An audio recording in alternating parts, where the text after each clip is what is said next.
eu sunt Lesa și astăzi am revenit un nou vlog. Asta este slime-ul care nu mi-a ieșit.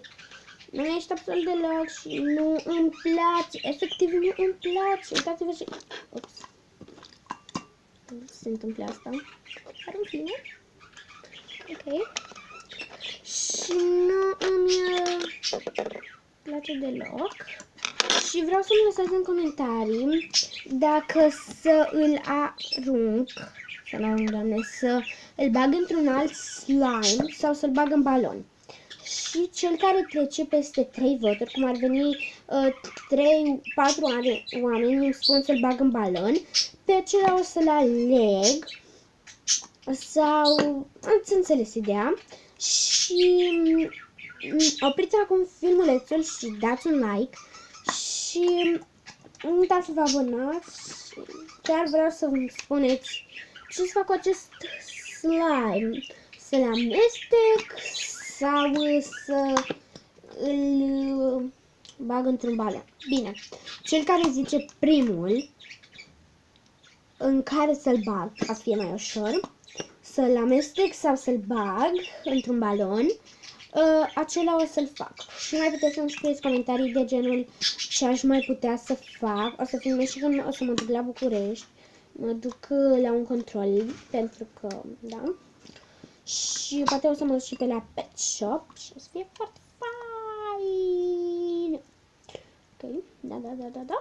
Și o să vă arăt și animăluțele de acolo. O să mă trezesc la 4 dimineața ca să prindem locuri pentru ca să terminăm mai repede. Poate o să merg și pe la mall, nu știu, chiar nu știu. Și o să mai filmez și alte vloguri, dar că nu mai am idei, așa că spuneți-mi, o să filmez și partea a doua de slime și da. Yes. Acest slime este supărat pe mine. Cred. Nu știu ce am făcut de nu a ieșit. Și este albastru. Și am vrut să iasă. Adică... uitați-vă la el. S-a rupt. Ok. Cam atât a fost și cu videoclipul de astăzi. Nu uitați să dați un like. Să-mi scrieți în comentarii ce să fac. Și... da. Cam atât a fost. Bine. Glumea nu a fost atât. O să filmez, poate și mai încolo, cei care mă cunosc pe Facebook să se uite la live-ul meu, o să fie un live cu întrebări și răspunsuri. Da. Și da. Ups. Acesta este un slime. O să am și baloane atunci. Deci, până mâine aveți timp să-mi scrieți în comentarii până mâine la 5 după amiaza. Cei care nu îmi scrieți nimic, o să aleg eu și o să vă spun dacă l-am băgat într-un alt slime sau o să vă filmez și o să vă arăt. Și da! Asta o să fac.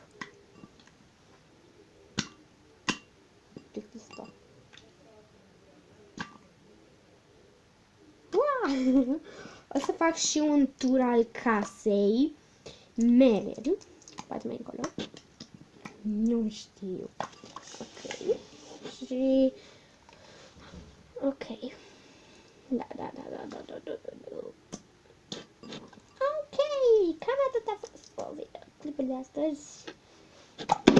Ok.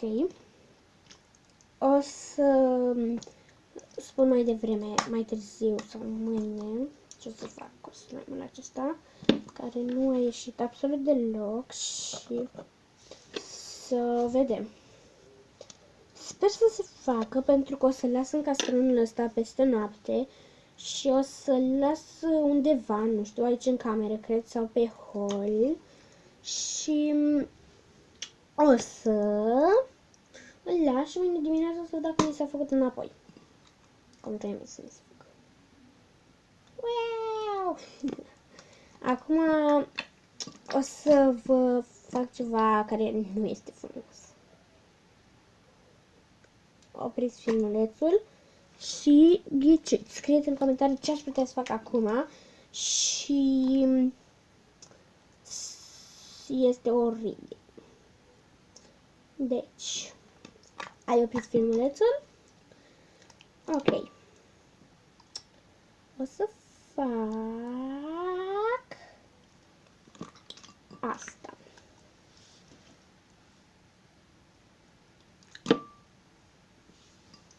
Nu o să fac asta. O să fac acum un fel de piesă mică de teatru. Oh, nu! M-a sectat atât de rău. Nu vin să cred. Oare de la ce? Rafael, de la medicamentul care... De la ce te-am injectat iară? Dă-mi firiște de aici, prost. Ok. Bine. Stai, cred că o să vomit.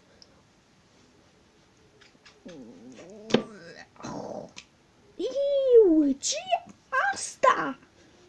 Ce a ieșit din tine? Ești un monstru. Nu sunt. Poate că tu ești un monstru, nu eu. Uite, ce e asta? Ce e asta? Mă mir că ai curaj să pui mâna pe ea. Am curaj pentru că este o gelatină. A ieșit o gelatină din mine, din corpul meu.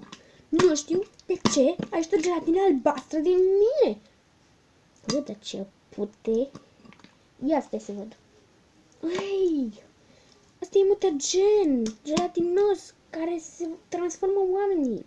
Dar am citit că dacă cineva face cum ai făcut tu, îl poate repara pe unul, doar 6 oameni acesta. Apoi cât îi trebuie la un om? Atât.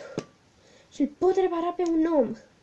Vreau să repar pe toți prietenii mei.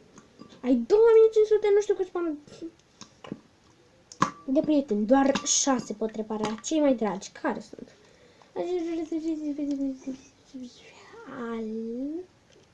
Ale, Sierra,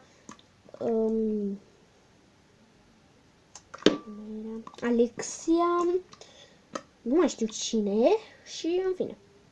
O să-i salvez și pe prietenii mei. Ok. O să mă să le injectez asta, că i-am legat. Deja ai legat? Nu, dar i-am prins pe 16 din prietenii tăi și doar 6 putem salva și ceilalți. I-am legat la ot când am venit ca să nu îți dea seama.